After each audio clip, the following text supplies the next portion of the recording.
एक बहुत बड़े जादूगर के यहाँ एक नौकर काम करता था। उसका नाम था नीरज। उसकी सेवा से खुश होकर जादूगर ने उसे एक घोड़ा दिया।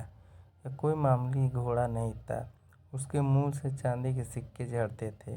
नीरज बहुत खुश था। उसने अपने मालिक को धन्यवाद दिया और बोला, साहब, मैं थोड़े दिनों के लिए अपने गांव जाना चाहता हूँ।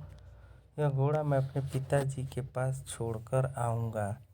वे अब बहुत बूढ़े हो गए हैं। घोड़ा उनके पास होगा तो उनकी परेशानी दूर हो जाएगी। जादूगर ने कहा, मुझे भी उसी ओर जाना है। चलो हम दोनों साथ साथ चलते हैं। घोड़े पर सवार होकर वे दोनों चल पड़े। रात होने वाली थी। वे एक शहर से होकर गुजर रहे थे। उन्होंने तय किया कि वे रात को वहीं रुकेंगे, सुबह आगे जाएंगे। उन्होंने एक सराय में 2 अलग अलग कमरे लिए। सराय के मालिक को जब पता चला कि यहाँ एक जादूगर आया है तो वह बहुत खुश हुआ। उसने जादूगर की खूब सेवा की। लालची मालिक ने सोचा कि जादूगर खुश होकर उसे खूब सारे पैसे दे जाएगा। सराय के मालिक की सेवा से खुश होकर जादूगर ने उसे भी एक घोड़ा दिया, बिल्कुल वैसा ही जैसा कि नीरज के पास था। सराय के मालिक को बहुत गुस्सा आया। उसने मन ही मन सोचा, कंजूस जादूगर ने दिया भी तो घोड़ा, मैं इसका क्या करूँगा। लेकिन उसने जादूगर से कुछ नहीं कहा।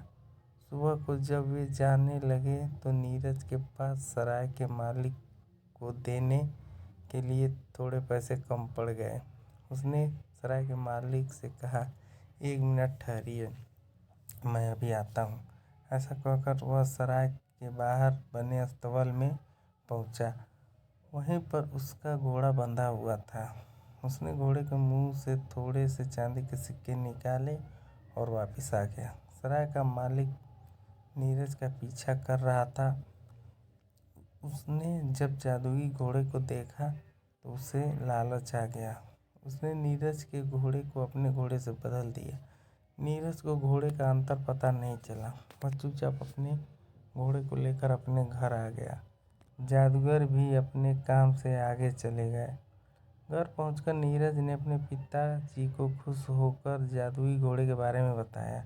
फिर उसने बोला, आवरा कटावरा, लेकिन घोड़े के मुंह से चांदी का सिक्के नहीं निकले। नीरज को बेहद आश्चर्य हुआ, क्योंकि घोड़े के मुंह से चांदी की जगह सोने के सिक्के गिरने लगे।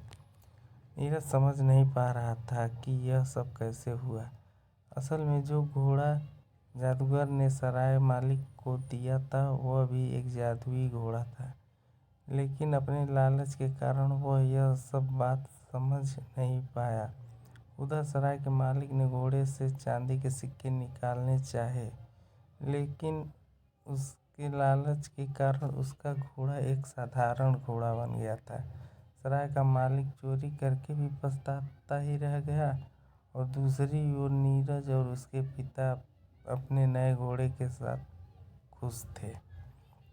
हेलो दोस्तों, तो वीडियो को लाइक करें, चैनल को सब्सक्राइब करें, शेयर करें, सपोर्ट करें हमें। धन्यवाद।